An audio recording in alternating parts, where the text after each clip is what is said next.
Bem, então, na equação aqui geral do gerador congruencial linear, né, na forma como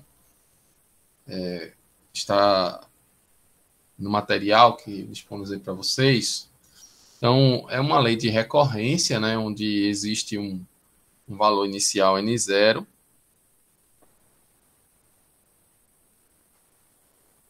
existe um valor inicial n0, que é o que a gente denota por semente, tá certo? É a semente do gerador.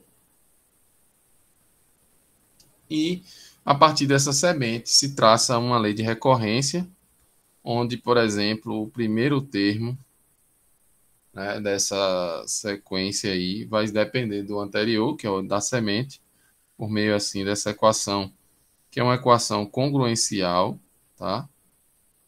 É uma equação congruencial, AN0 mais C módulo M, então a congruência é módulo M, né, de forma que o próximo termo ele é congruente a AN0 mais C módulo M. Isso significa dizer que ele deixa o mesmo resto na divisão por M dessa quantidade que está aqui ao lado direito. E é isso aqui é o que a gente chama de equação congruencial linear, né?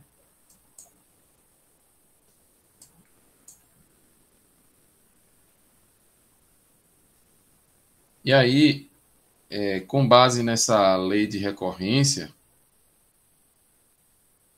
nós podemos construir uma equação geral, né? Isso aí, eu já vou fazer o resumo aqui, já vou colocar a regra final aqui, de forma que o iésimo termo, né, após aí,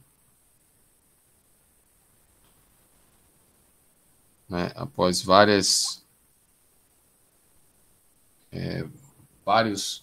encadeamentos aí com n0, o iésimo termo dessa sequência vai ser congruente a o a elevado a i, n0, mais, e aí surge essa fração c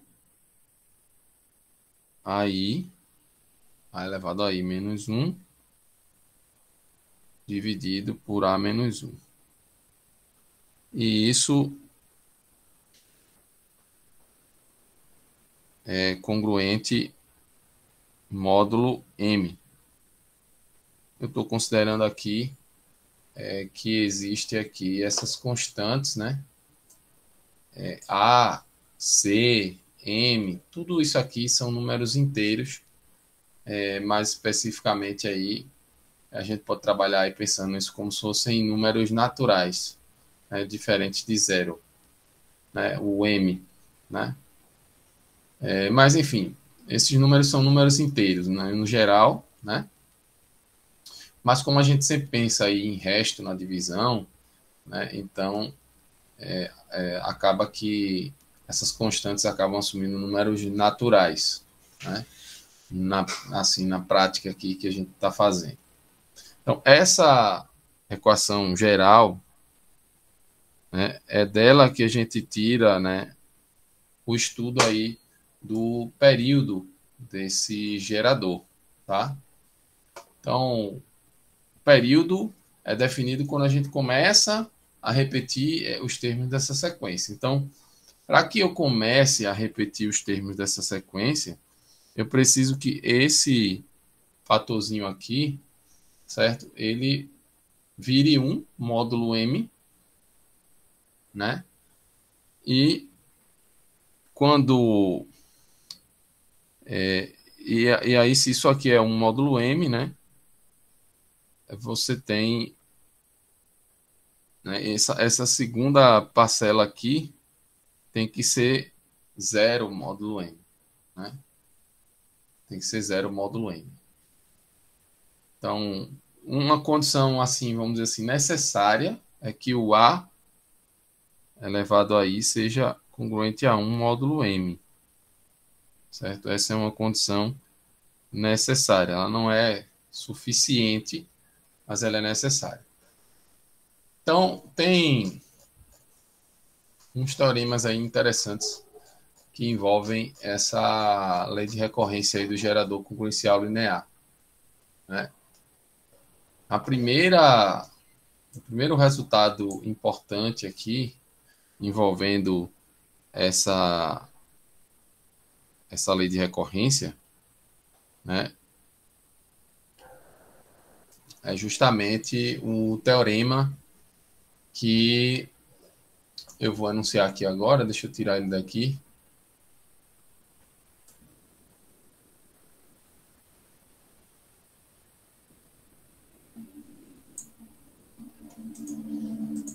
Vou copiar essa imagem aqui. Então, tenho esse teorema aqui que eu vou ampliar aqui a tela, né? Que diz o seguinte, ó. Se o A e o M são coprimos, né?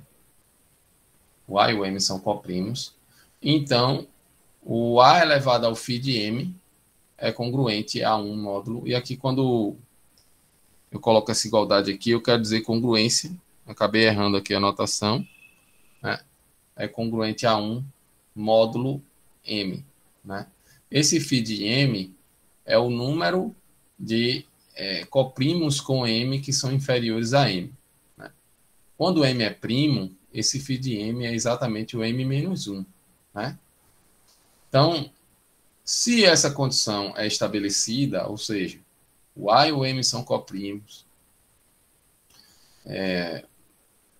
o A elevado ao φ de M é 1 módulo M, né?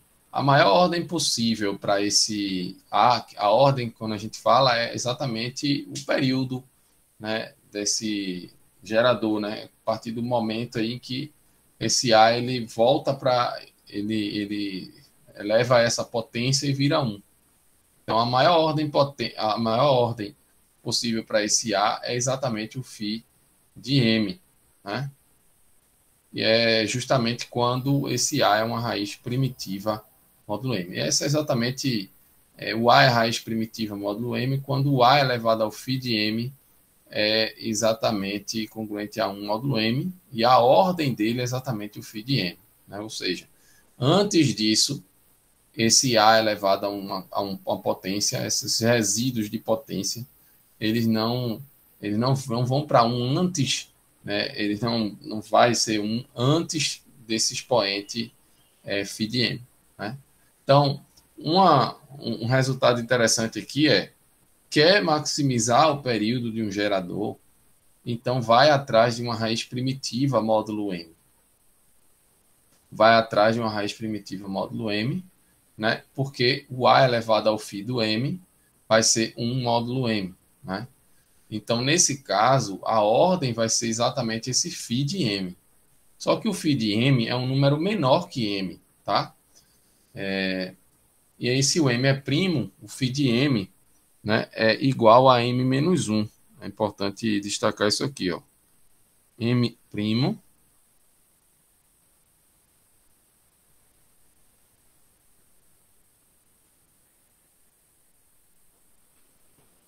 se M é primo, o φ de M é M menos 1. Certo? Esse é um resultado importante aqui, né? Então, nesse caso aqui, a maior ordem que você pode chegar é se M é primo, você escolher um M primo e você conseguir ali o M menos 1, né? Então, imagine que esse M é um número grande, né? Para que essa sequência ela tenha um período grande, né? Esse gerador tem um período grande, né? Então, esse M, a escolha desse M, ela tem que ser feita de forma que ele tem que ser um primo grande, um primo gigante. Então, isso é uma forma de se chegar no período máximo, né? Partindo aí de uma raiz primitiva módulo M. Aí tem um resultado interessante, que eu até coloquei essa discussão no vídeo, né? É justamente essa definição de raiz primitiva. Eu vou colocar aqui ao lado. né? Deixa eu fazer um corte aqui.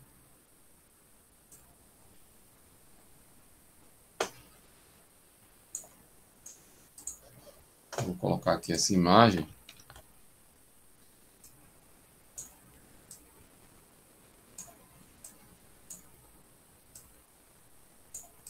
Então, olha só.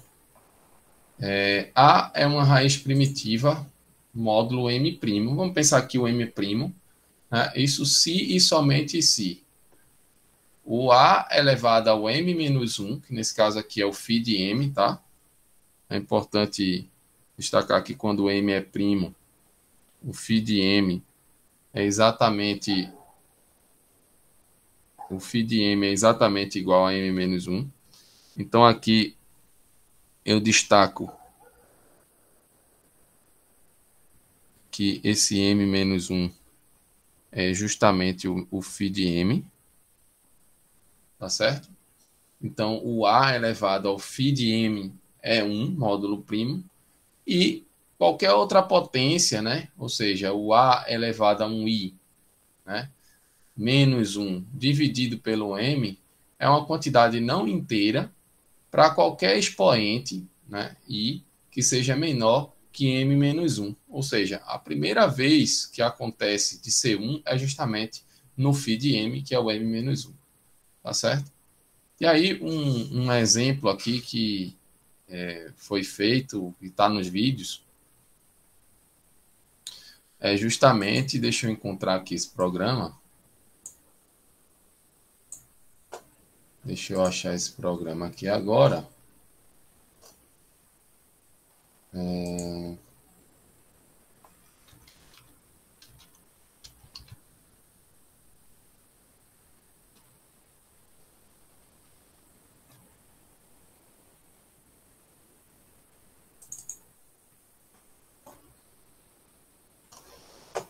Esse.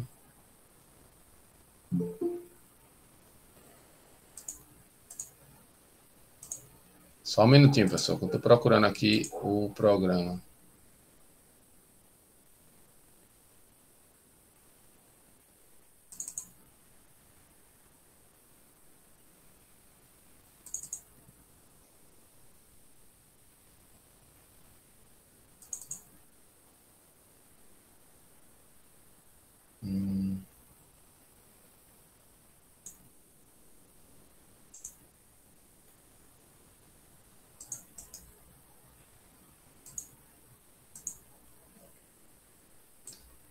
Então, eu coloquei aqui o exemplo, né, com um gerador.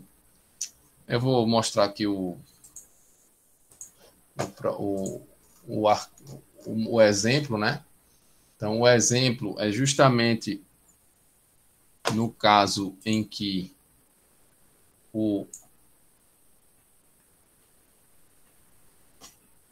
o, o gerador fica com essa forma, NI é igual a 2 NI menos 1, módulo 11. Né? Então, um módulo primo é uma congruência módulo primo, né?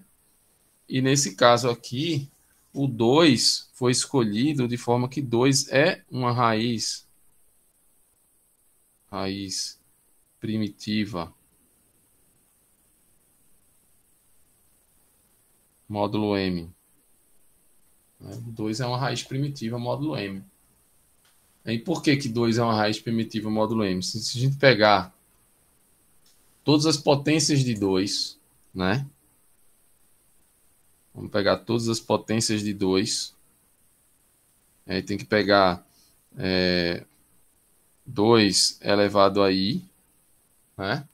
Por exemplo, o 2 elevado a 10, 2 elevado a 10, módulo 11, né?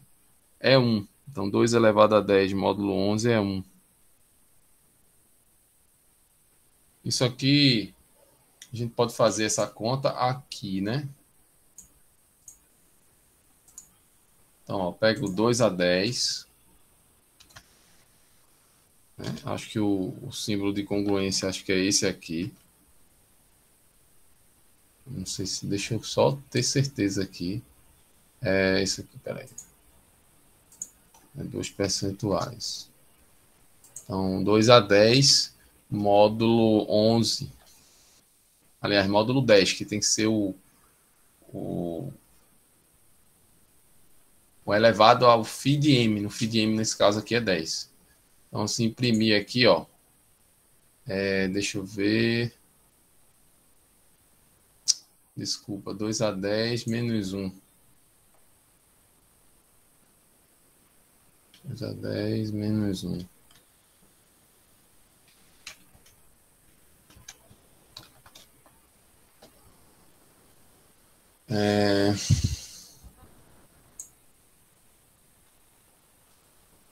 Tem que ser módulo 11, né? Desculpa, é módulo 11 mesmo aqui. Ó, pela definição aqui, ó. Da raiz primitiva, ó. Então, o 2 elevado a 10 dá 1 módulo 11. Aí vamos ver se o 2 elevado a 10 módulo 11, né? Vamos ver o 2 elevado a 10 módulo 11. Quanto que dá aqui? Deu 1, né? Tá aqui, deu 1. Aí teria que pegar todas as potências, né? Anteriores a esse 10, né? Para ver se isso, o módulo 11, daria um valor 1. Então, eu vou fazer aqui manualmente mesmo, né? Então, 1, 2, como é uma coisa assim, não deu 1 em nenhum aqui, ó. 3, 4. Acho que dá para colocar uma sequência aqui. Eu vou definir aqui o x assim.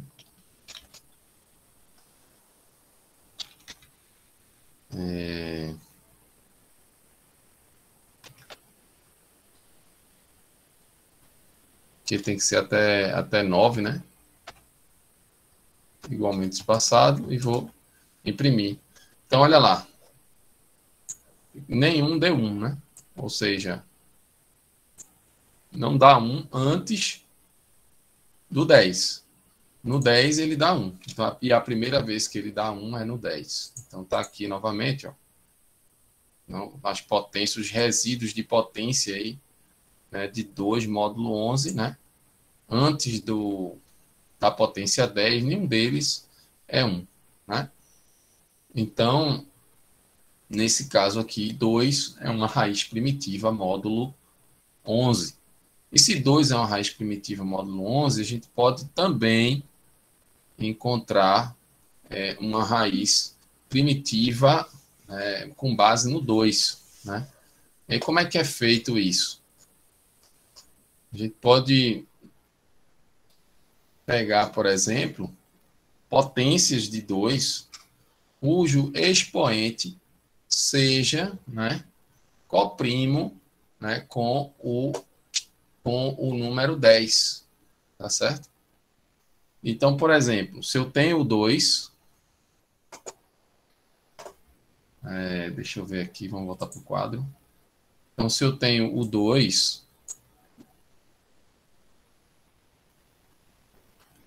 então, se eu tenho 2,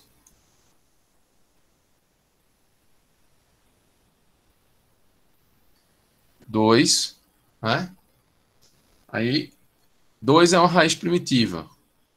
2 ao quadrado é uma raiz primitiva.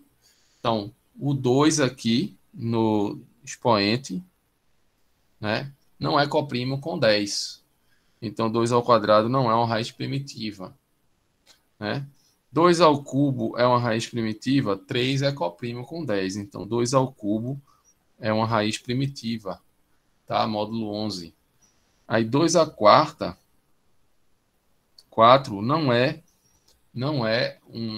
coprimo com 10. Então, não é uma raiz primitiva. 2 à quinta, a mesma coisa, não é, né? 2 à sexta também não é, porque o 6 não é coprimo com 10. 2 à sétima vai ser. 2 à oitava não é. porque o 8 não é coprimo com o 10, né? E 2 a nona é coprimo com 10. Então, daqui, ó, eu tenho uma raiz primitiva.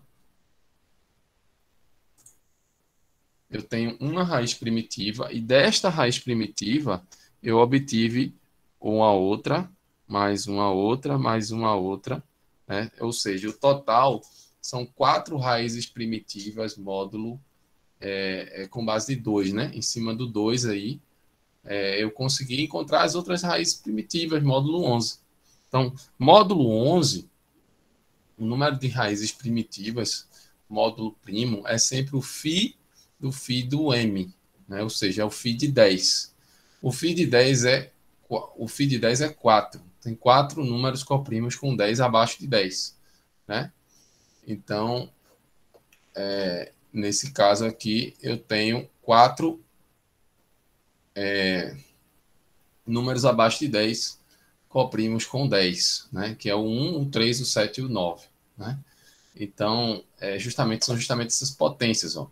1, o 3, né, o 7 e o 9.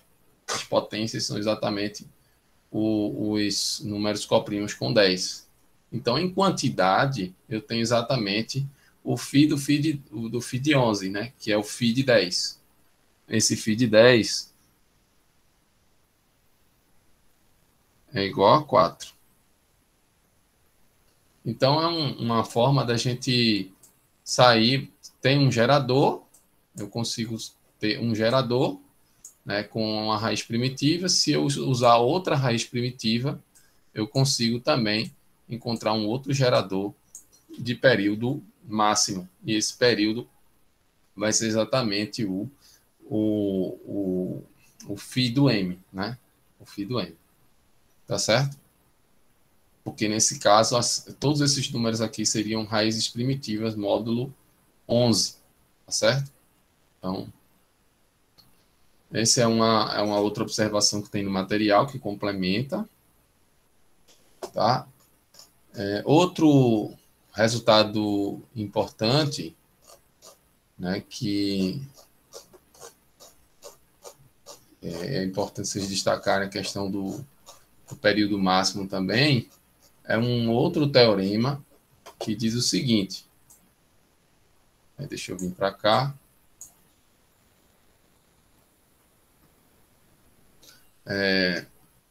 O teorema diz o seguinte. O método congruencial linear, né, apresenta período máximo, nesse caso igual ao m, tá? Nesse caso igual ao m, se e somente se. Então, deixa eu colocar aqui esse textinho.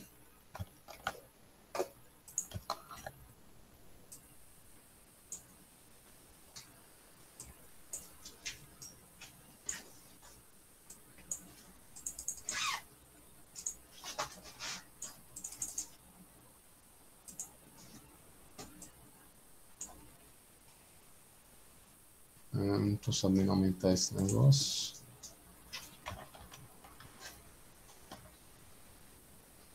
Espera aí, então vou... Como é que eu amplio isso?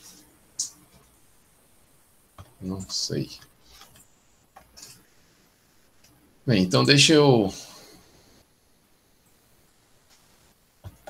colocar aqui. Eu não sei como é que amplia esse negócio.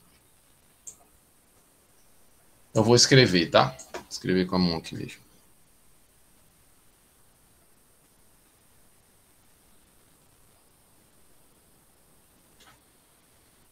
O método congruencial apresenta o período máximo, que vai ser o m, se somente se. Então, eu suponho que a gente tenha um gerador congruencial linear, né, com NI congruente a N.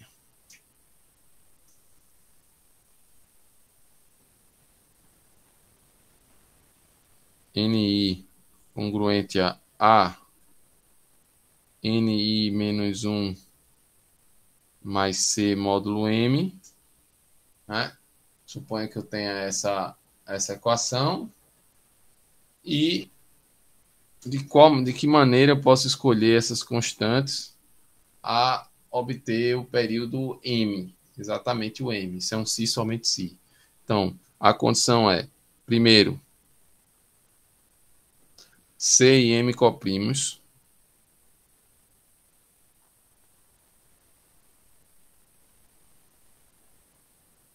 Segundo, né, o A, né, congruente a um módulo P para todo P fator primo de M.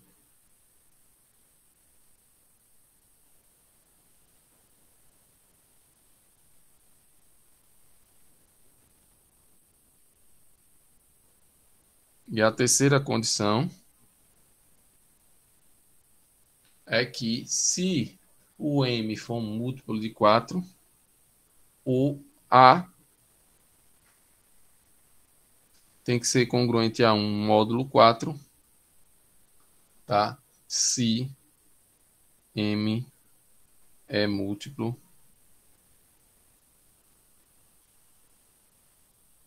de 4.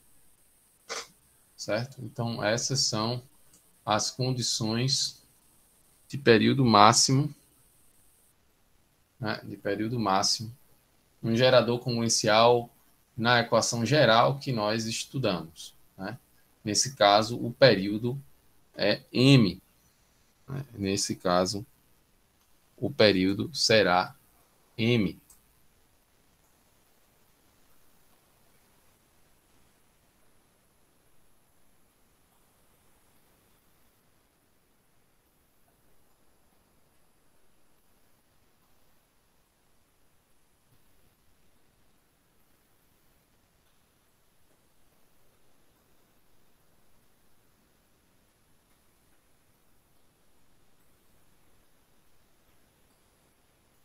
Então, são as condições para período M. Certo? Tem outros teoremas que envolvem aqui alguns casos específicos, né? E um resultado também interessante, né, que vocês precisam ter em mente é o seguinte, ó.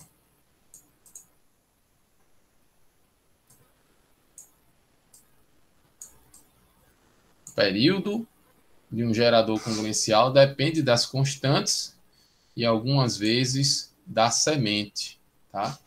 Algumas vezes da semente. Bem, então, os teoremas que tem aqui no material, né, são os seguintes. Os outros teoremas que complementam aqui essa dedução aí sobre o período de um gerador congruencial. Então, vou listar aqui. Primeiro resultado adicional, tá? Então, seja M um número primo, o gerador congruencial multiplicativo possui período máximo igual a M menos 1, né? Se e somente se, nesse caso aqui um se e somente se, é uma condição necessária e suficiente se você trabalhar com uma raiz primitiva. Uma raiz primitiva módulo M. Então, pegar uma raiz primitiva módulo M é um caminho ali, se você trabalhar com módulo primo, é de garantir ali que o período máximo vai ser M menos 1. Né? E nesse caso aqui do gerador congruencial multiplicativo, ou seja, com a constante aditiva, né? Nesse caso aqui, ó, essa constante C igual a zero, né? Nesse caso, essa constante C igual a zero. Então, nesse caso, é uma condição necessária e suficiente. Né? No caso do gerador congruencial multiplicativo, né? O período vai ser M menos 1 se você utilizar uma raiz primitiva módulo M. E também, se o período for máximo, né? É porque a escolha do A é sobre uma raiz primitiva módulo M também. Então, uma condição necessária suficiente. Deixa eu colocar um outro resultado também que envolve aí alguns casos específicos, né, com potência de m igual a sendo uma potência de 2.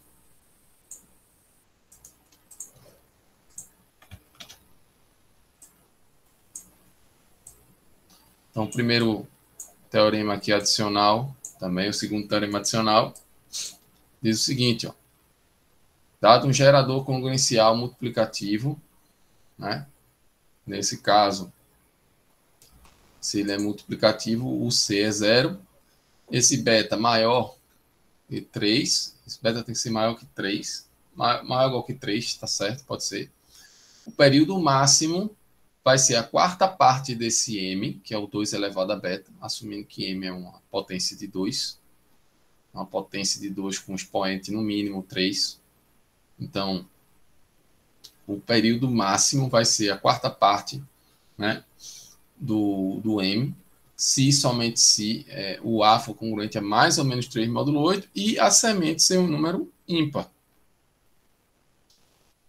A semente seja um número ímpar. Então, você pode trabalhar com um m sendo uma potência de 2, né, e garantir o período máximo escolhendo a constante que multiplica a constante multiplicativa como sendo algo que seja congruente a mais ou menos 3 módulo 8. E aí, mais ou menos 3, essa questão de ser mais ou menos 3, né, o menos aqui é só quando a gente considera assim o A inteiro, né?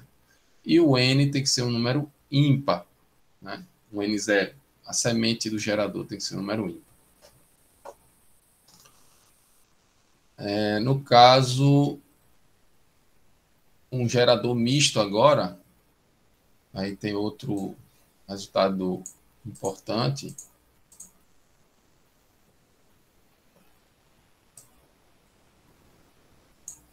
que vale destacar aqui.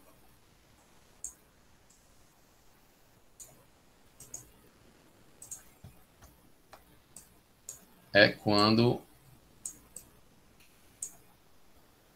né, o gerador agora misto, o C é diferente de 0, e eu estou considerando, né, que o M é uma potência de 2, né, e aí, nesse caso, aqui no teorema anterior, o período do gerador seria exatamente a quarta parte do M, né?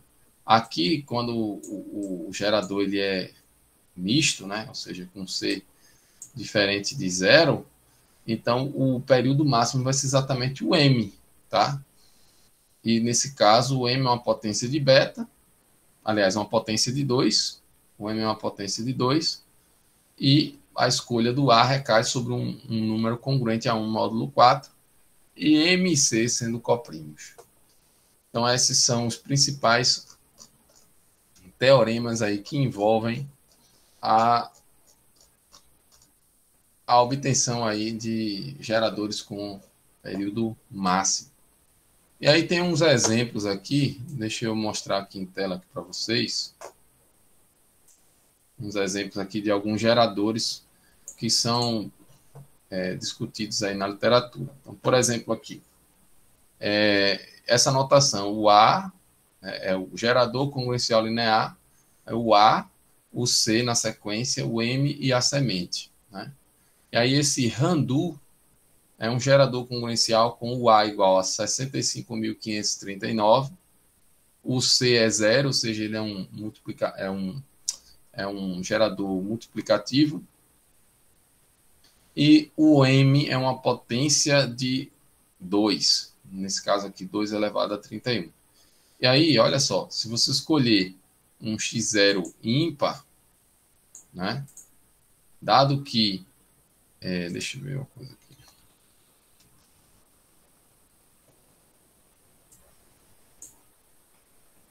Então, a relação de recorrência aqui é essa. O NI, 65.539 NI menos 1 é módulo 2 elevado a 31.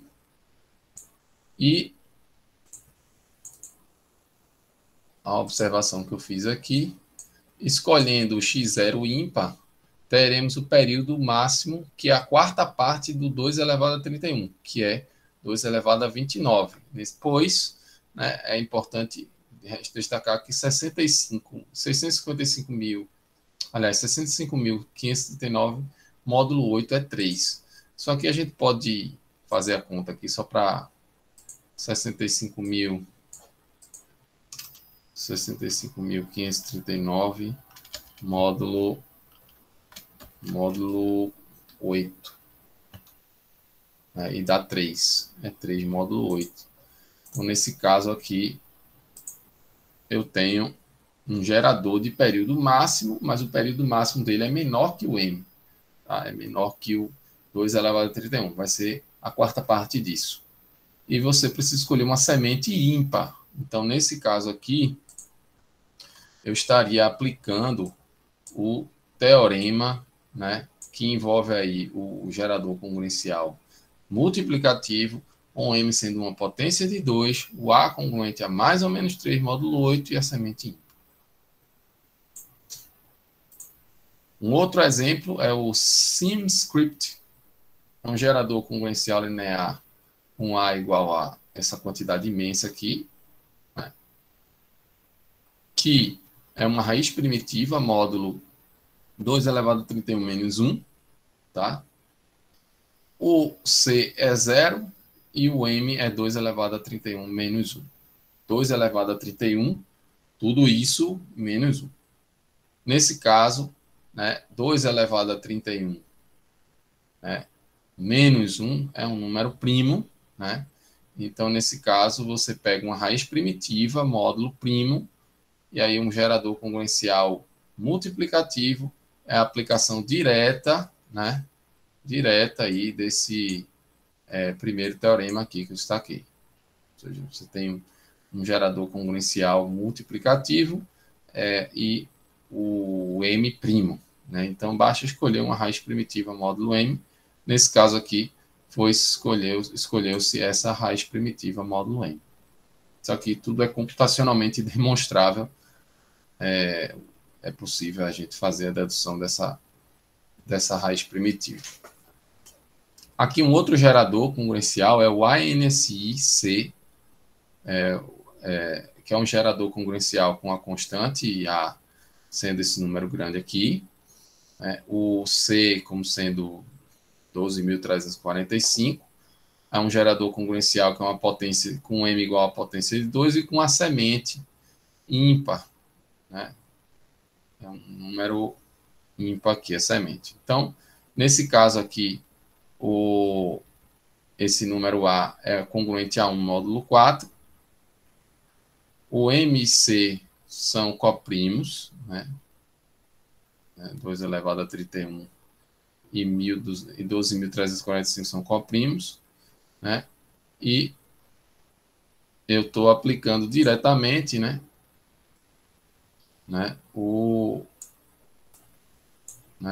Nesse caso, a semente nem é exigido a semente ser ímpar, né? Então, nesse caso, é a aplicação direta desse teorema, é um gerador congruencial linear misto, né? E, nesse caso aqui, o x0 é um número que foi escolhido aqui, não necessariamente teria que ser ímpar, né? Nesse caso, o período desse gerador é justamente 2 elevado a 31. O do anterior aqui seria M-1, né? Seria 2 elevado a 31 menos 2. Né? Seria o período desse gerador, porque aqui é um gerador multiplicativo e esse A é uma raiz primitiva. Então, é um número primo, né? Então, vai ser o M-1 vai ser o período do gerador. Outro exemplo aqui de gerador congruencial linear é escolhendo aqui o A como sendo 16.807, o C como sendo 0 e o M é igual a 2 a 31 menos 1. Nesse caso aqui, esse número A é uma raiz primitiva módulo primo, né? E aí aqui garantimos que é um gerador multiplicativo módulo primo com período máximo, e esse período é exatamente o primo menos 1. Bem, essa seria aqui a discussão mais ampla aqui sobre esse gerador congruencial linear, tá? Então, se vocês quiserem fazer alguma pergunta ou algum comentário nesse momento, então eu abro o espaço aí para vocês fazerem a colocação de vocês sobre o conteúdo que foi postado no AVA e sobre o que eu estou falando aqui agora. Então, fiz um resumo até agora sobre as propriedades desse gerador congruencial linear em termos de período máximo, né, que é o objetivo aí de ter um bom gerador, né? Um outro resultado importante, né, que é quando a gente compara os geradores olhando os termos da sequência, né, confrontando o termo de ordem i com o de ordem i mais 1, ou de ordem o i com o i mais 1. Então, aqui, por exemplo, eu tenho o x, eu vou gerar aqui uma sequência de 500 números iguais a 1, e o y também, e vou substituir esses números por termos de uma sequência de recorrência, uma lei de recorrência, que vai ser traçada aqui por dois geradores. Nesse caso aqui é um gerador congruencial multiplicativo, né? Aqui essa linha aqui, módulo 31, que é o módulo primo. Precisa saber se 3 é uma raiz primitiva, módulo 31 também, para saber se o período dele seria máximo. E aqui a gente precisa aqui, ó, aqui um gerador congruencial misto, né? Módulo primo, né? Módulo primo. Esse 17 é coprimo, né? Aí tem já algumas regras. Teria que checar se essas regras atendem lá aqueles teoremas que eu listei aqui agora. Que seria, nesse caso, seria módulo primo, né? Ele é misto, né? Seria esse aqui, esse teorema aqui, por exemplo. Então, aqui eu vou traçar aqui as leis de recorrência e vou pegar aqui, por exemplo, no x, e vou pegar o 1 ao 99 e contra o 2 ao 200.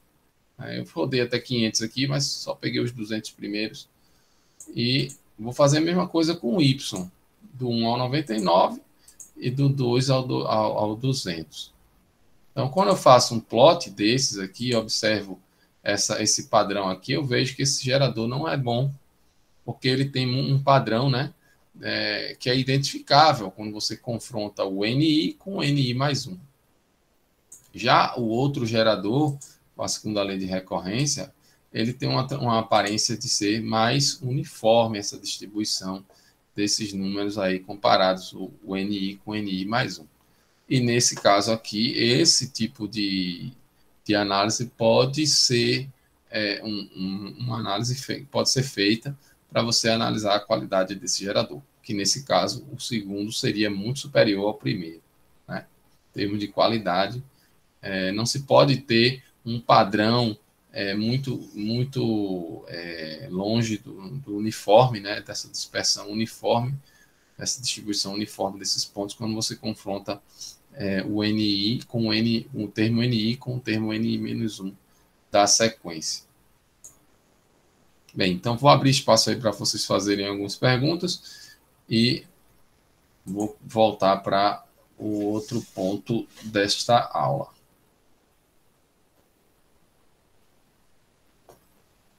Se alguém quiser falar, pode abrir o microfone ou pode mandar mensagem aqui no chat.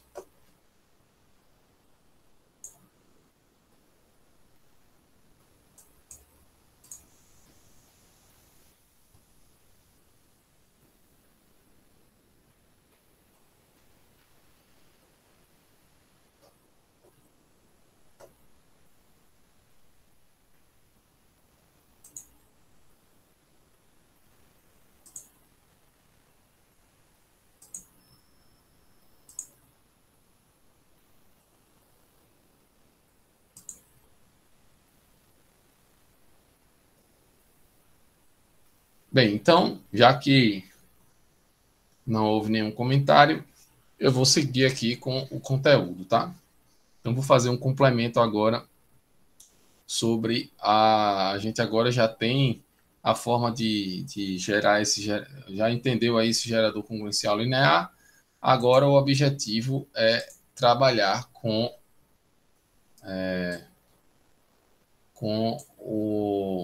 as distribuições, né, com os métodos de geração. Aí eu vou passar aí a falar, eu já coloquei algum conteúdo sobre o método da transformada inversa, né, para vocês, né, e temos três métodos até agora, né, que no início a gente trabalha com esses três métodos, que é o método da transformada inversa, o método da aceitação-rejeição e o método da composição, né. O primeiro método que eu destaco aqui é esse método da transformada inversa. O método da transformada inversa se baseia aqui basicamente nessa ilustração que eu estou fazendo aqui agora, onde, veja, aqui imagine que seja a função de distribuição acumulada, que é uma variável, né, e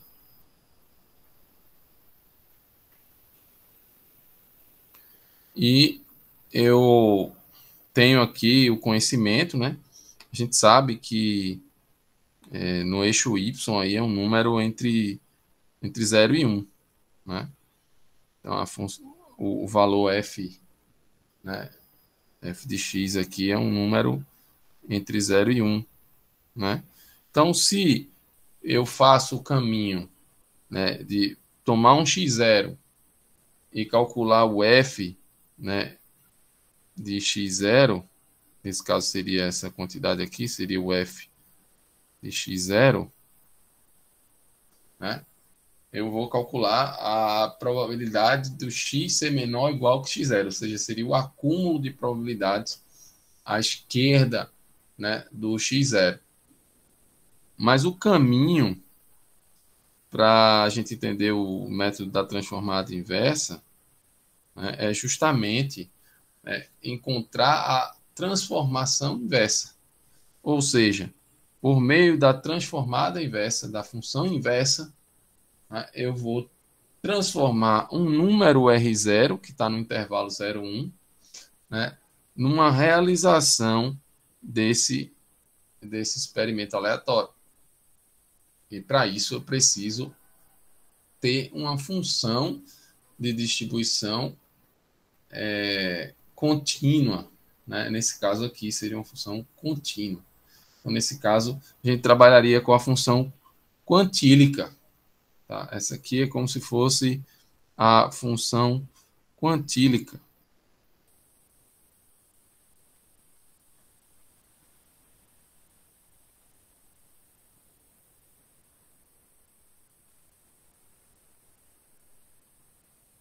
Isso aqui é a função quantílica. Então, eu preciso gerar números uniformes no intervalo 0, 1 e fazer a transformação inversa para chegar no x0. E aí tem uns exemplos mais simples, né? No caso aqui, eu vou pegar o exemplo da distribuição uniforme. Isso tudo está no material, né? Mas vamos lá, deixa eu me copiar aqui.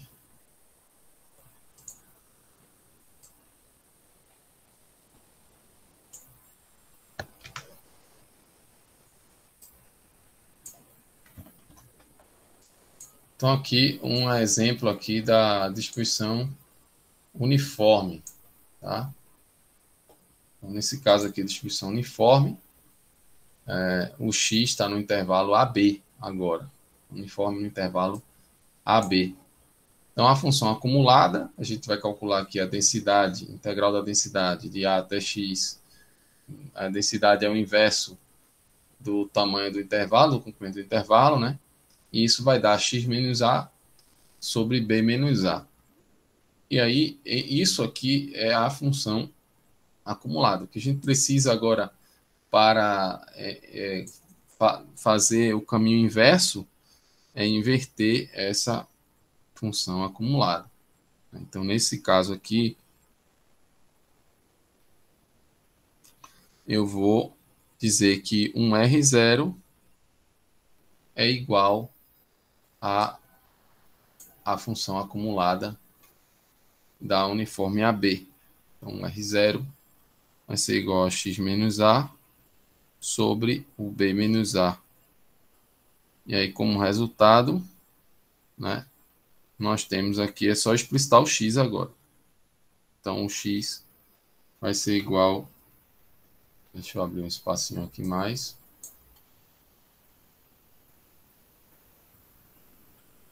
Então, o x vai ser igual a o A mais o R0 vezes B menos A. E aí, neste caso, eu tenho uma transformação que leva a um número uniforme, né? Esse R0 seria um número uniforme no intervalo 0, 1, e ele estaria sendo transformado num padrão aí que se enquadraria na distribuição uniforme no intervalo AB, tá certo? Então, nesse caso, x simularia um uniforme no intervalo AB. Tá ok? Então, é um trabalho que, do ponto de vista computacional, seria bem simples, né?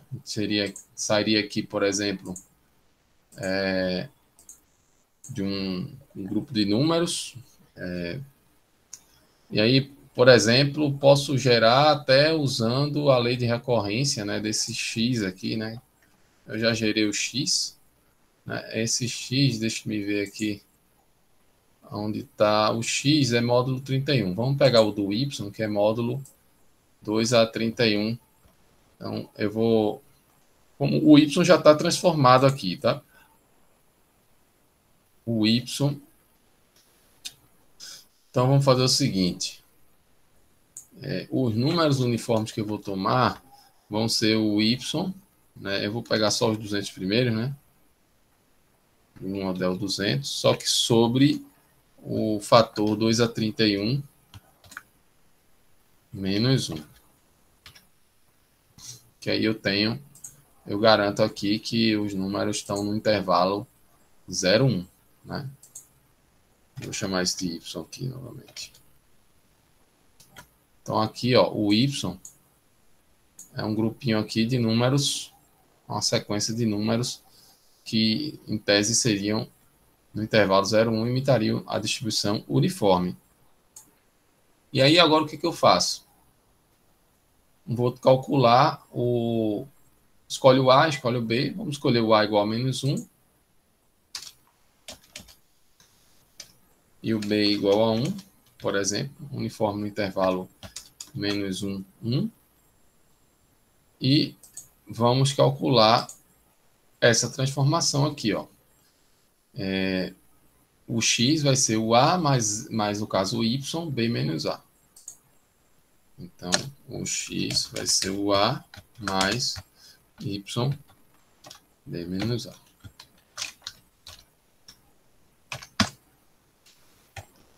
E aí o x seria uma transformação aí, né? Dá até para colocar um histograma aqui do x, para a gente ver, né, os números uniformes aí no intervalo de menos 1 a 1, tá? Obviamente que se eu fizesse mais números, isso aqui tenderia a ter uma barrinha mais uniforme, né? Então, ter um bom gerador de números uniformes é um ferramental muito suficiente aí para você simular qualquer outro tipo de distribuição, tá? Então, o método da transformada inversa, ele tem essa ideia geral. No caso contínuo, né, simplesmente encontrando a função inversa da função acumulada, né? E no caso discreto, é preciso usar a seguinte regrinha aqui para poder se chegar nessa sequência de números aí, nessa simulação, nessa estratégia de simulação aí com os dados vindos de uma distribuição discreta. Então, suponha aí que eu tenha essa regra de probabilidade, estou colocando aqui, certo? Então, essa regra de probabilidade diz que o x é igual a x1 com probabilidade P1, x2 com probabilidade P2, xn com probabilidade Pn, né? E eu vou construir aqui a função de distribuição acumulada, né, desse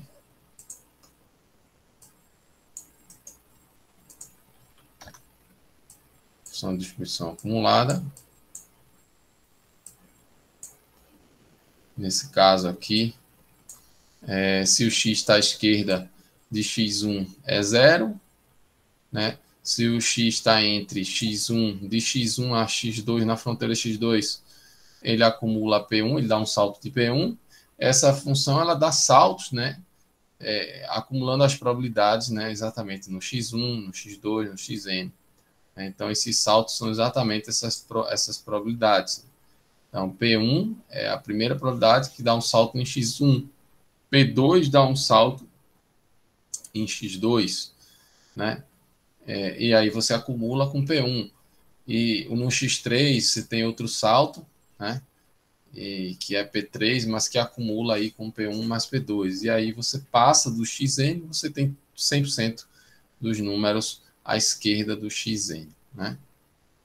Então, passou do xn, a probabilidade acumulada é 100%.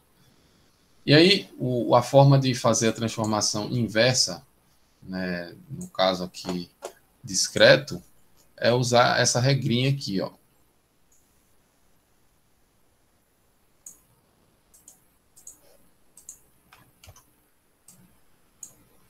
Então,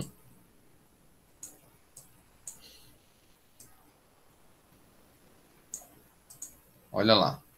Então, quando você gera um número uniforme, né, no intervalo 0, 1, né, se esse número for menor que a primeira probabilidade, você joga no x1, né? Aí, se né, se ele cair dessa probabilidade P1 até a soma do P1 com P2, então você joga no x2, e se não, aí você vai no xj, né, se o cair da soma até o j-1 dessas probabilidades, até a probabilidade no pj, né? Então você joga no xj. E isso você segue essa sequência, né?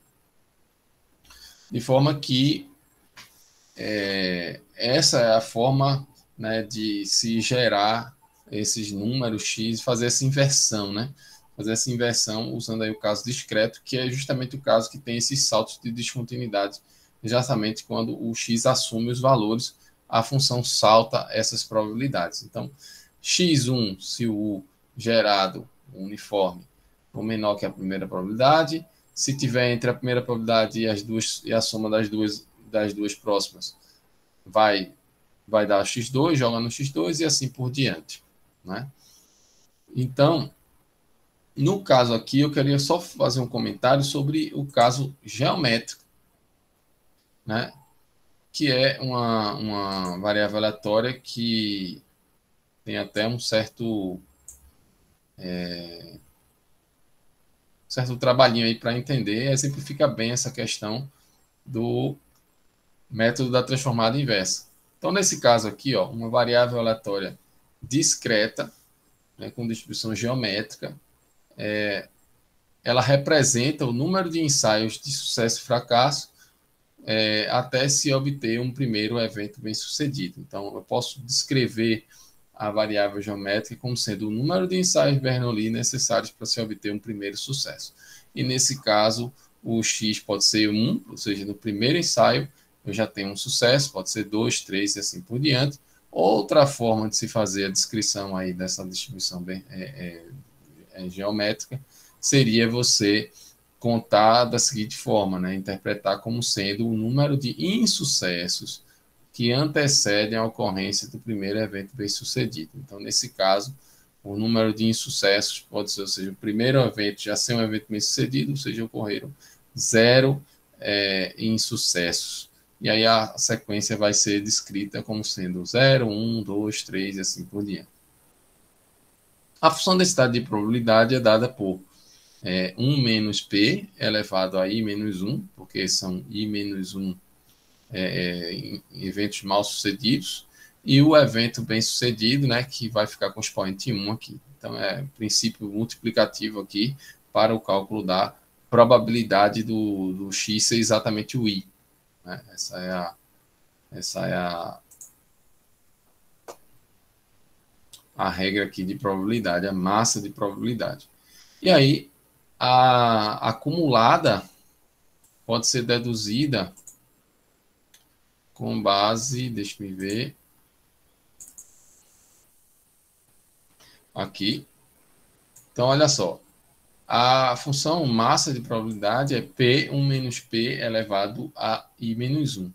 Então, a probabilidade do x ser menor que um certo j é 1 menos a probabilidade do x ser maior ou igual que o j, né? E vai ser 1 menos, esse P está em evidência aqui, ó, o Pzinho ficou em evidência, ele está fora desse somatório, né? Ele não depende, esse somatório depende do I, e esse somatório acaba sendo um somatório em cima dessa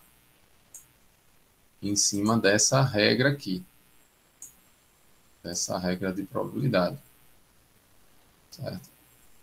E aí um somatório, né, com I maior ou igual que J, né, de P 1 menos P elevado a I menos 1.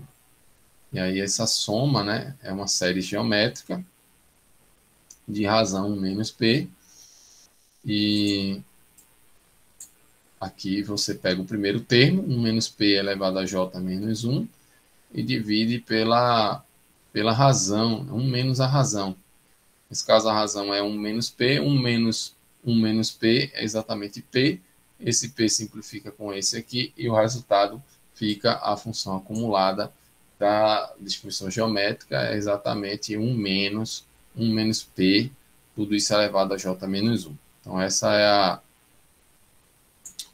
a regrinha aqui que envolve a função acumulada da geométrica, né?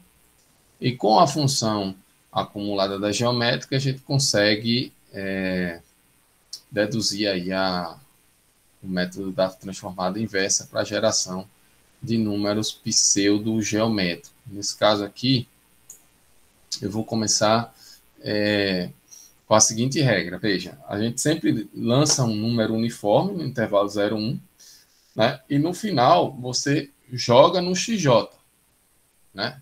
Você vai jogar no x igual a j. Então, nesse caso aqui, esse u ele tem que estar entre a função acumulada no j menos 1, né, da função acumulada no j menos 1 até a fronteirazinha lá, a vizinhançazinha à esquerda, né, da acumulada no j. De forma que, na geométrica, essa regra aqui, a gente consegue deduzir aqui, né? Aqui está o U, e essa segunda fica aqui desse lado. É só trocar o J menos 1. E aqui o J fica como J. Aí na equação pode ser reescrita, né? Fazendo aqui a subtração de uma unidade em todos esses membros, né? Então vai ficar menos 1 aqui, vai ficar 1, vai ficar menos 1 menos P, J menos 1, aqui vai ficar U menos 1, aqui vai ficar menos 1 menos P elevado a J, aí você multiplica tudo por menos 1, né? Aí quando você multiplica tudo por menos 1, essa desigualdade vai ficar aqui maior, igual, maior, maior aqui. Então, vai ficar maior, só que aí você vai escreve ele o contrário, né? O contrário, eu troquei os sinais agora, né? Então, eu vou escrever aqui, vai ficar 1 menos P, esse termo vem para cá,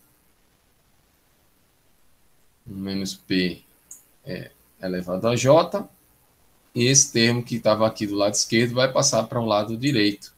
E no miolo, né, fica o 1 menos U, que estava U menos 1, eu troquei o sinal, ficou 1 menos U.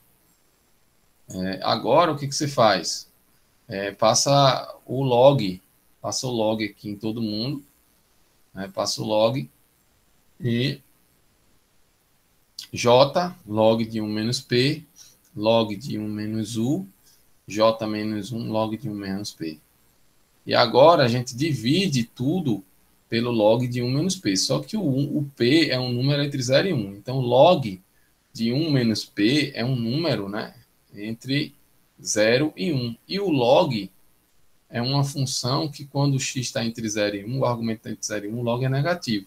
Então, na hora que eu for fazer a divisão de todas essas inequações aqui pelo log de 1 menos P, eu preciso tomar o cuidado que eu estou dividindo por um número negativo, então eu tenho que inverter as desigualdades.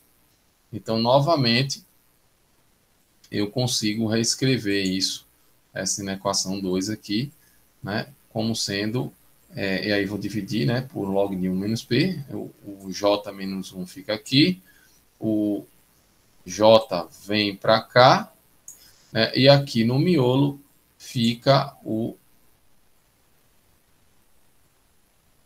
log de 1 menos U sobre o log de 1 menos P. Né? Eu estou dividindo pelo log de 1 menos P. Tá? O próximo passo é dizer o seguinte, dada essa inequação, né, que é uma inequação simultânea, né, então eu preciso escolher, né, um número, né, que faça com que esse número tem que ser um número inteiro, né, e essa inequação ela tem que acontecer de forma simultânea. Ou seja, o j menos 1 tem que ser menor ou igual que esse log, essa razão de logs, que tem que ser menor que esse j. Então, a forma que a gente consegue deduzir isso aqui é usando a função menor j inteiro. Então, você vai jogar no j, né? Você vai fazer o x igual ao j. Isso aqui foi dito lá em cima, né? Que o x seria o j, né? Sempre olhando ali o número à direita. E aí, o x vai ser o menor j, né? Veja, j é inteiro.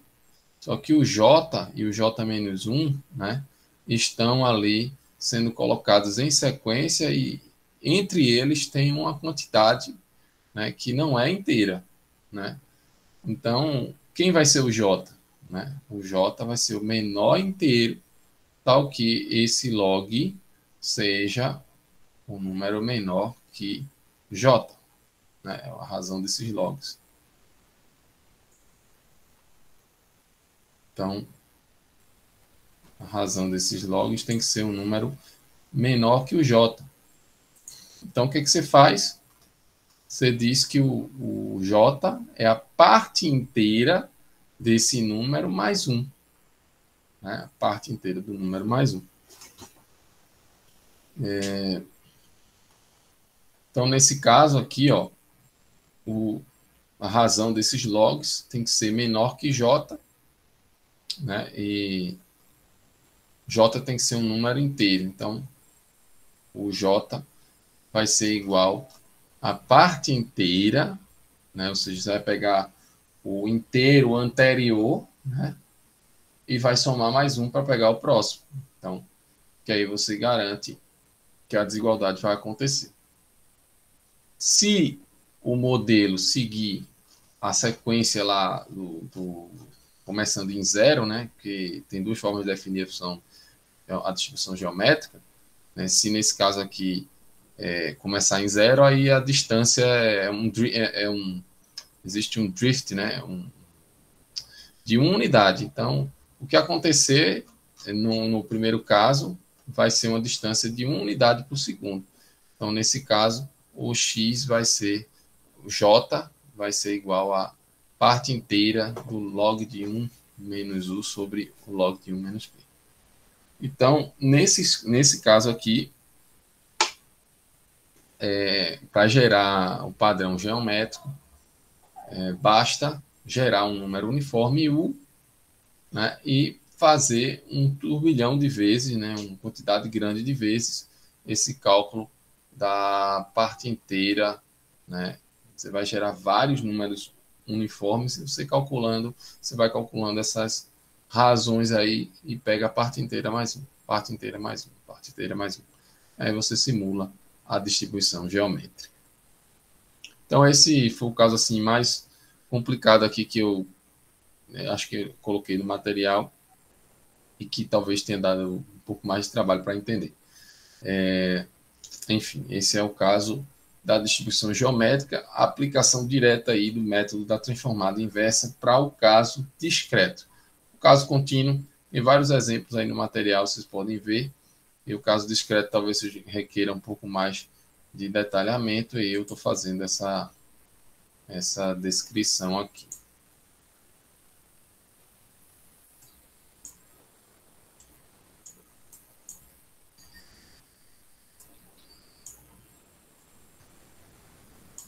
Deixa-me ver aqui agora. Bem, alguém tem algum comentário a fazer aí sobre essa dedução que eu fiz? Caso da geométrica? Alguém quer falar alguma coisa?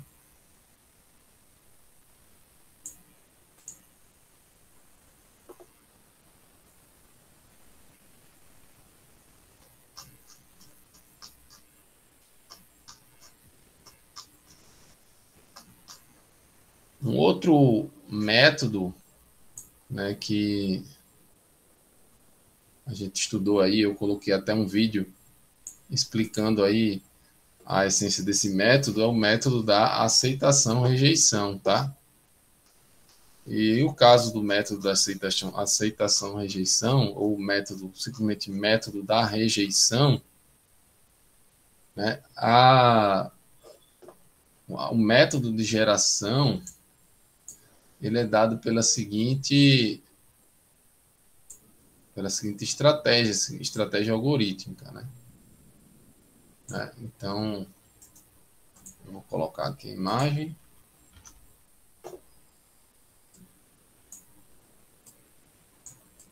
Então, o método da rejeição, você supõe que consegue gerar uma densidade y, e aí você consegue simular esse y.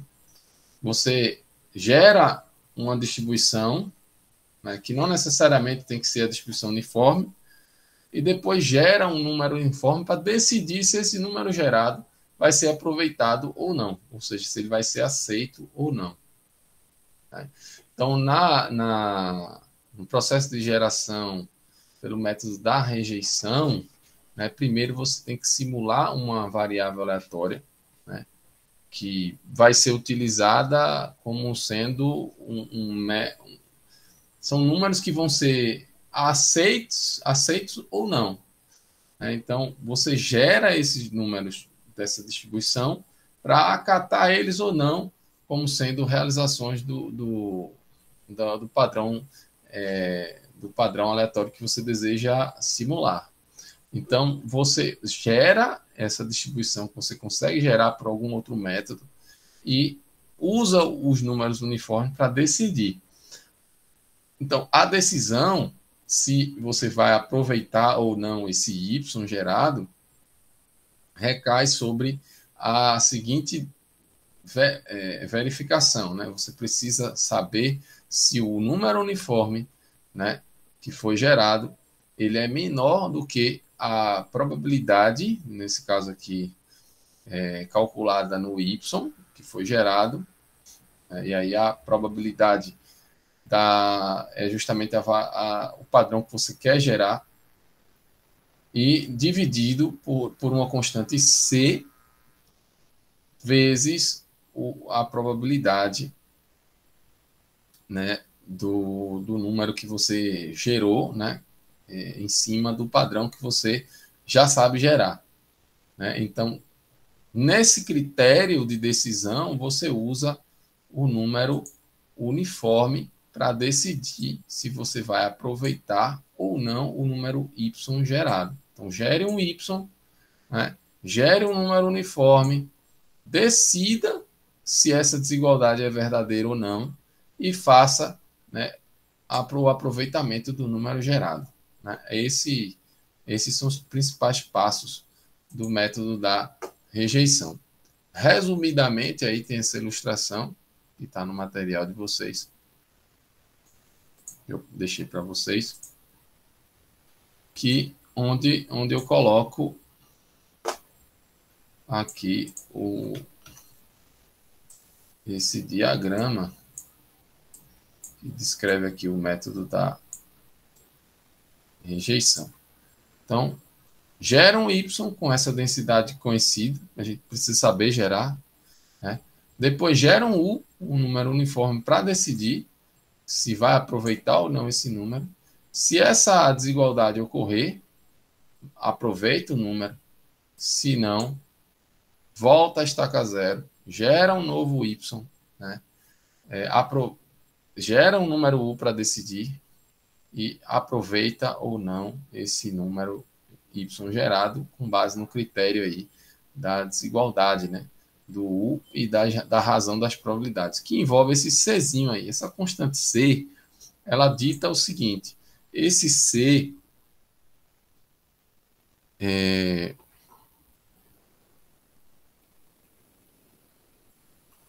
deixa eu ver aqui.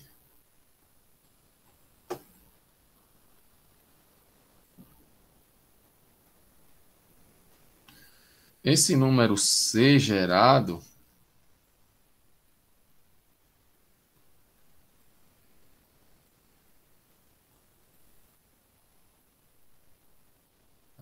eu acho que... Ah, tá.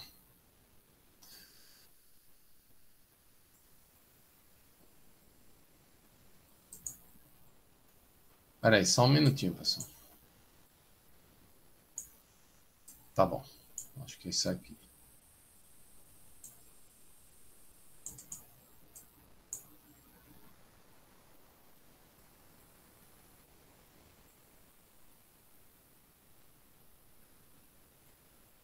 Então, olha só. O número C gerado, ele tem a seguinte utilidade, né? Essa constante C, né?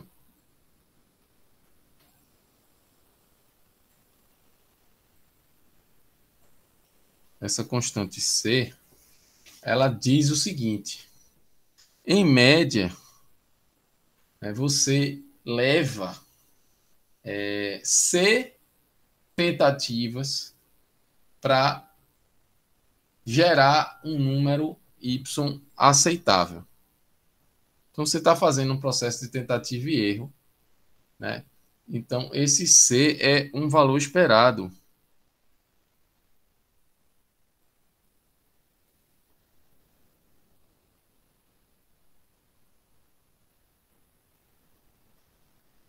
Esse C é um valor esperado. E esse valor esperado é exatamente envolve o número de tentativas, né?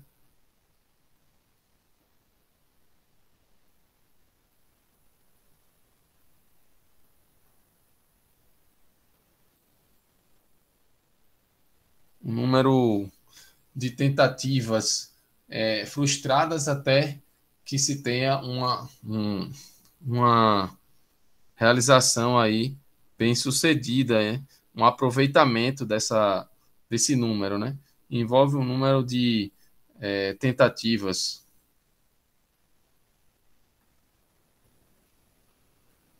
né? Mal sucedidas ou frustradas até que se consiga capturar um número que seja aproveitável. Fracassadas, né?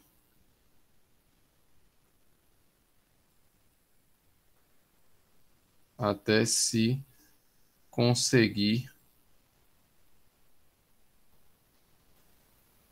um y aceitável, tá?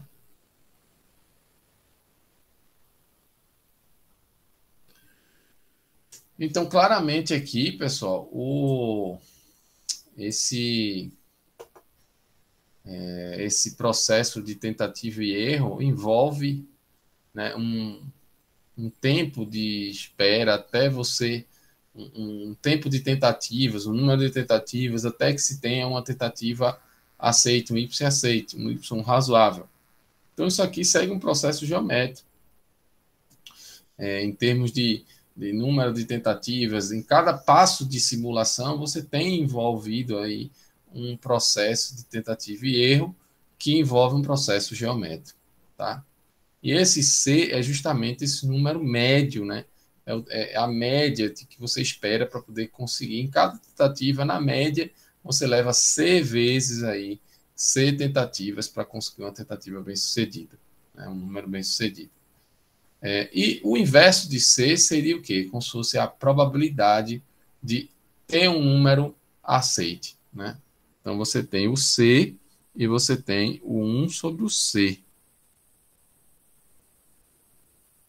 É a probabilidade de Y ser aceite. Tá? Então, esse 1 sobre C é a probabilidade do Y ser aceito. Né? Tá certo? Então, tem essas duas informações aí que é importante vocês ficarem atentos no processo de geração pelo método da rejeição. Essa constante C, que dita aí o valor esperado de tentativas até se aproveitar um número bom, né? E o 1 sobre C, que é a probabilidade desse Y ser aceite num processo, numa tentativa de escolher um número Y para ser uma realização da variável desejável. Né? Ok, então dito isso,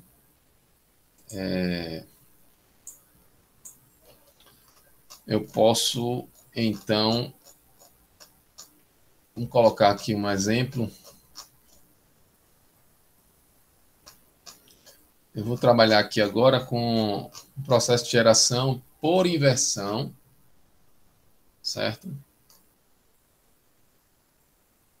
Considerando aí uma variável, uma distribuição triangular. Deixa eu ver aqui onde é que está esse exemplo.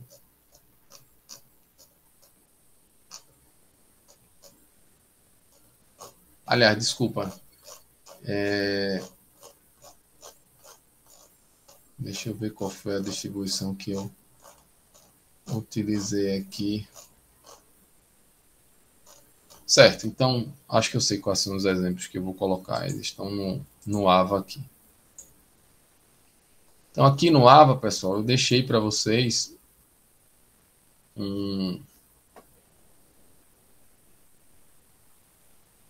deixa eu ver. Mais acima. Os exemplos aqui, ó, nesse material aqui, os exemplos do método da rejeição. Aí tem que colocar a senha. Esse exemplo aqui foi tirado do livro do Ross, né? Simulation, né? E basicamente se utiliza o método da rejeição para gerar aí realizações do tipo gama, né? Eu vou projetar aqui, mas é só um folhetozinho. Só um minutinho. Deixa eu ver. Então, deixa eu abrir um espaço aí para vocês fazerem alguma pergunta, se alguém tiver alguma dúvida.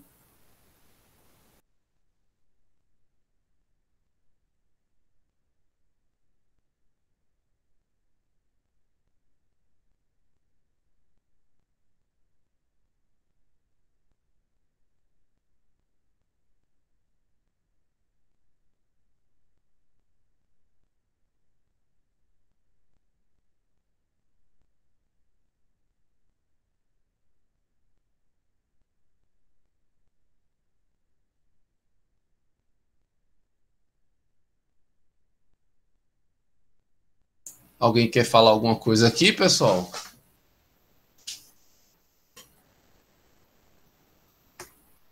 Bem, então vamos lá, né? Aqui eu vou fazer a tradução aqui para vocês, né? O que é que aqui tem o teorema, né? Que é o método da inversão.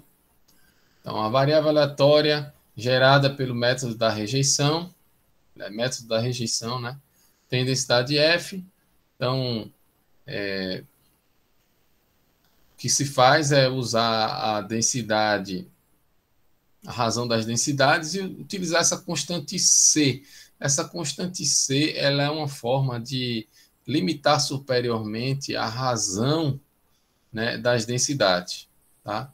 Então, por exemplo, aqui, ó, vamos usar o método da rejeição para gerar valores advindos dessa densidade aqui, F,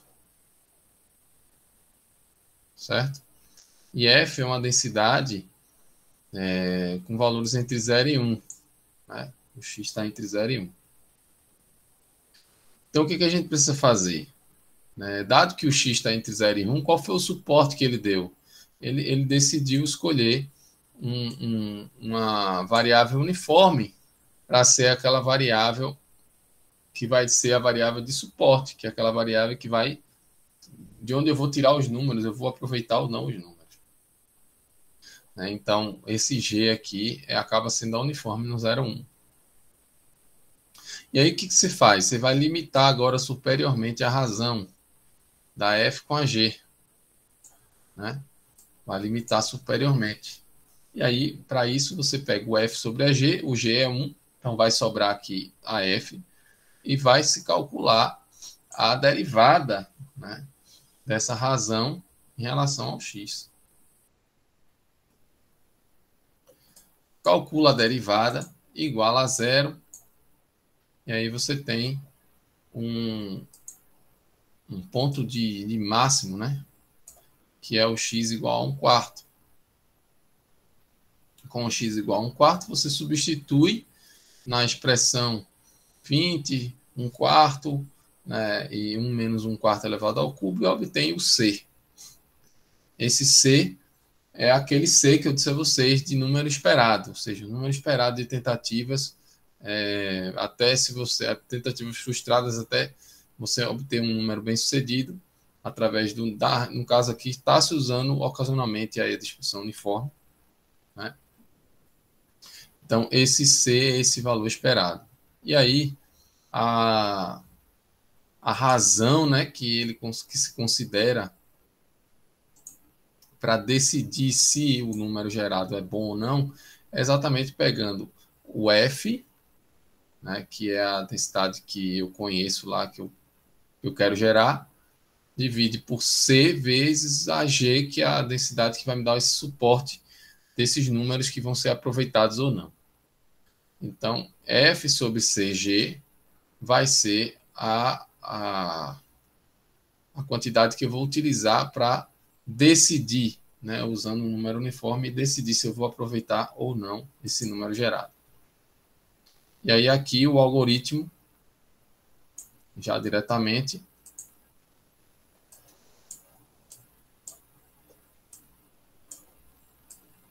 né, gere, nesse caso aqui ele gerou dois números uniformes, o 1 e o 2. O primeiro vai ser um número que vai me dar o suporte, o segundo vai ser o número que vai decidir. E aí você vai calcular, ó, a razão das densidades, né? Se pegar aqui a razão das densidades, ó, né, vai ser 256 sobre 27, x, 1 menos x ao cubo.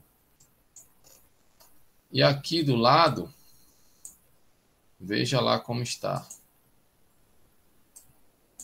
O número 1 é um número uniforme que vai ser gerado para me dar esse suporte de aproveitamento. Eu vou aproveitar ou não esse número 1.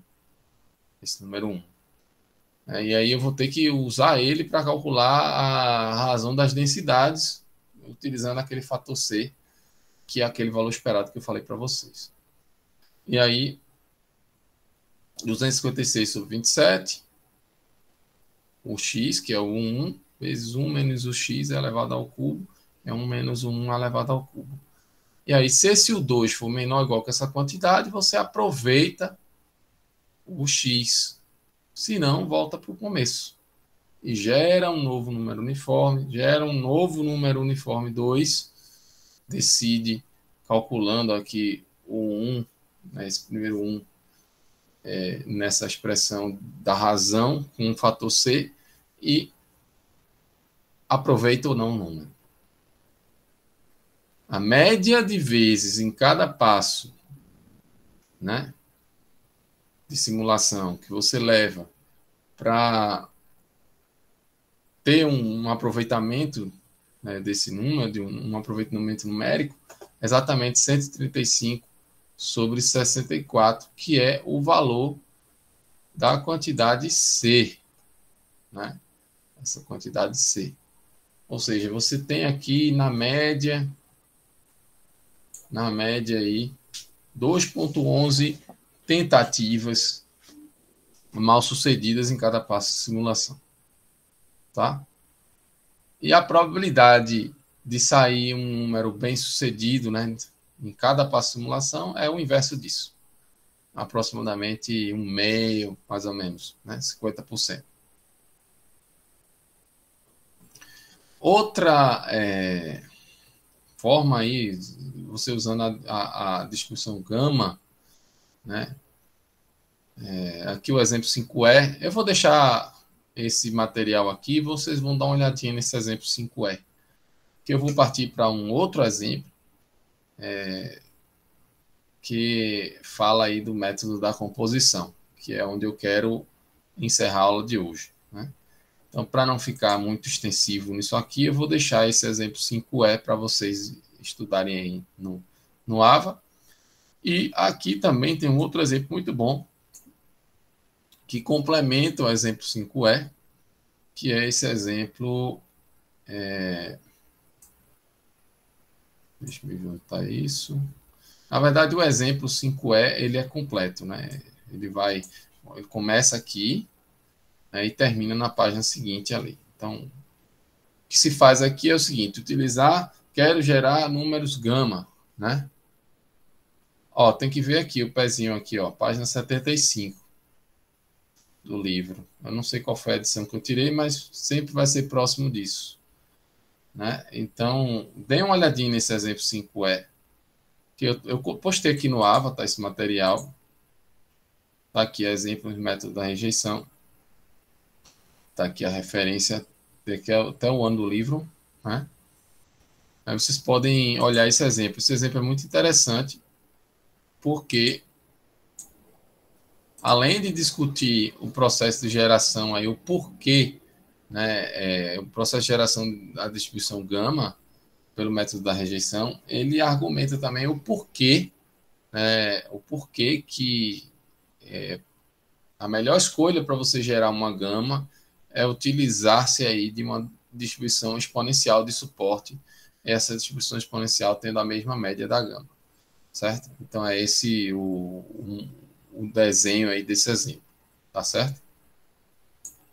Bem, então para encerrar aqui a nossa aula de hoje, eu vou falar aqui do método da composição, né? E no método da composição, que eu postei aqui, eu não lembro se coloquei algum vídeo sobre o método da composição, mas acho que não, mas eu devo postar aí um material complementar sobre o método da composição. Vou até colocar como vocês estão vendo aí. É o método da composição. Vamos ver aqui.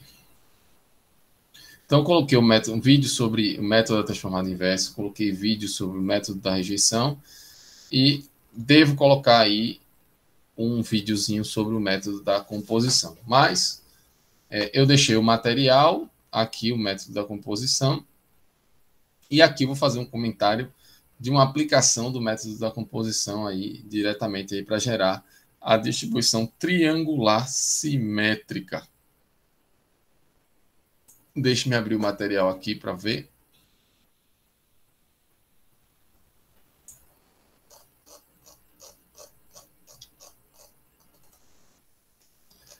Então vamos lá, né?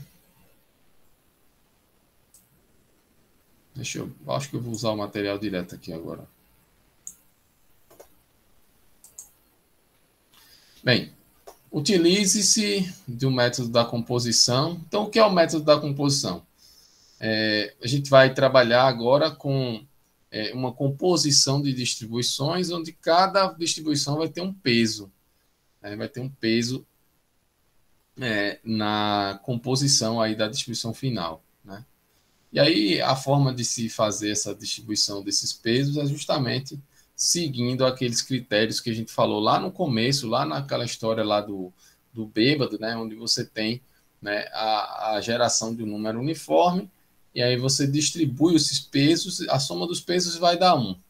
Então, se a soma dos pesos vai dar 1, você tem que, por exemplo, você vai gerar uma parte, aquela distribuição com 20% de probabilidade. Então, você gera um número entre 0 e 1, e se esse número for menor ou igual que 20%, você escolhe aquela distribuição. Se não, aí vai estar entre 20 e, sei lá, 35, aí tem uma segunda opção, e de 35 a 50 tem uma quarta, né? Então, tem essa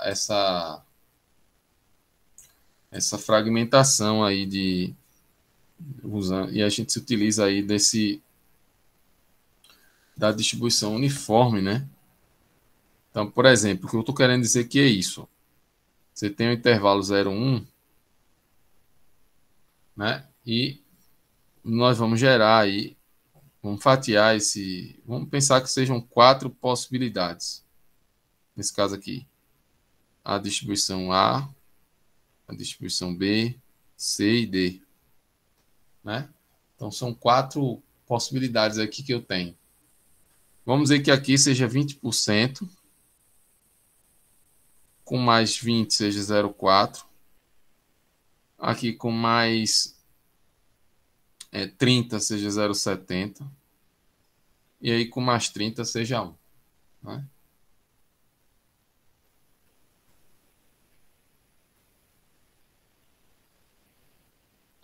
E aí o que acontece? Se eu gero um número uniforme, intervalo 0, 1, e esse número uniforme cai nesse intervalo aqui, né, de 0 até 0,20, então eu vou escolher a distribuição A. Se não, se ele cair entre 0,20 e 0,4, eu escolho a distribuição B. Se não, se eu escolho a distribuição C. Se não, se eu escolho a distribuição D. Tá? Então, a composição vai ser justamente isso. Essa distribuição A, ela teria probabilidade de 20% de ocorrência. A B teria 20% também. Né? A C teria aqui 30%. E a D teria mais 30%. De forma que, somando aqui os 20 com 20 dá 40, com 60 dá 100. Então, a soma dessas probabilidades é o 100%. Tá? Então, o método da composição é justamente esse. Você vai construir um alfa 1A mais um alfa 2B mais um alfa 3C mais um alfa 4D. E essa vai ser sua distribuição composta. Vai ser sua combinação linear, né? Dessas. Sua média ponderada, resumidamente falando. Tá certo? Então, o que eu quero mostrar aqui agora é como que a gente pode trabalhar com esse critério para gerar a realizações da distribuição triangular simétrica no intervalo -1. Essa é a densidade triangular simétrica no intervalo -1, 1. Graficamente, eu tenho essa curva de densidade aqui triangular. O nome sugere isso. Calculando a distribuição acumulada, a gente precisa fazer aí os cálculos das integrais. Né? Eu vou deixar para vocês como exercício. aqui obter essa distribuição acumulada. Aqui o x menor que 0, aqui o x menor que 1, aqui o x maior ou igual que 1. E com isso eu consigo fracionar essa densidade em duas partes. Uma vai ser x mais 1 de menos 1 a 0, e aí eu coloco essa função indicadora para indicar que o x está entre menos 1 e 0.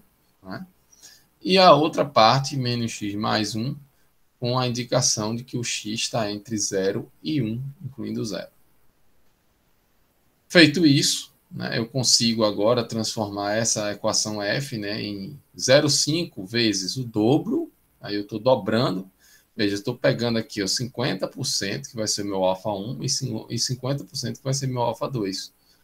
Então, eu estou dobrando essas parcelas, né, das densidades, justamente porque eu estou colocando esses fatores aí que estão aparecendo. Ou seja, a f agora é uma combinação de duas outras.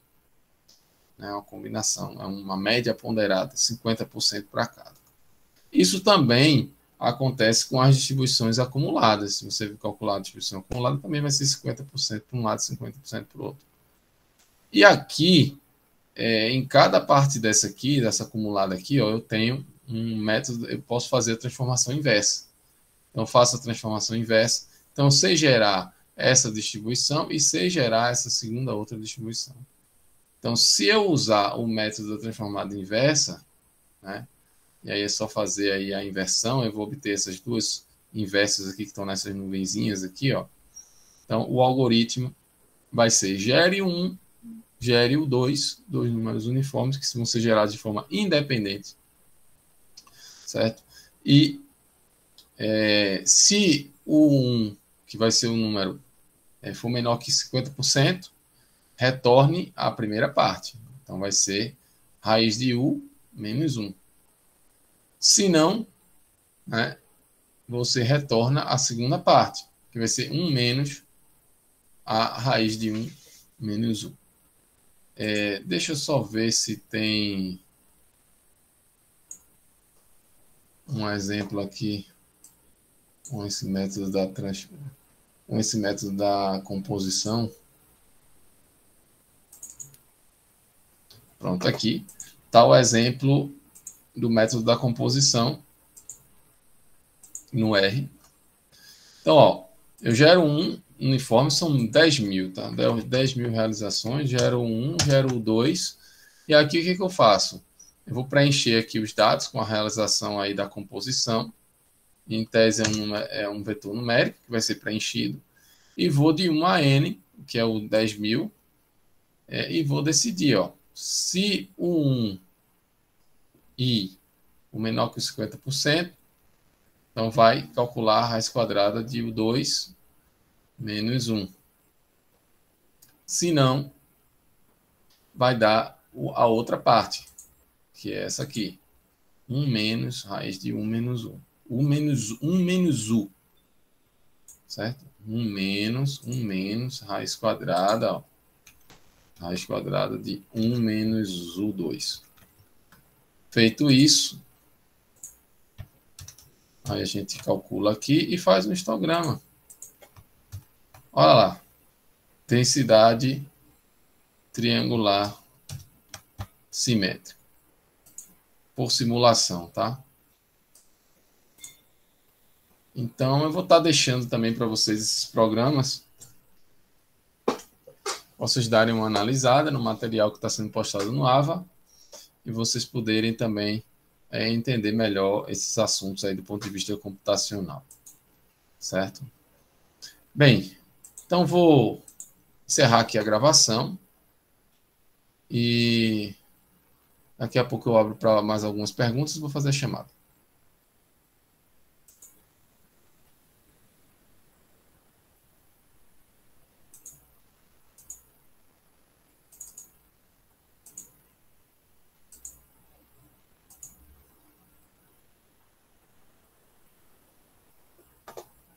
Então, pessoal, alguém tem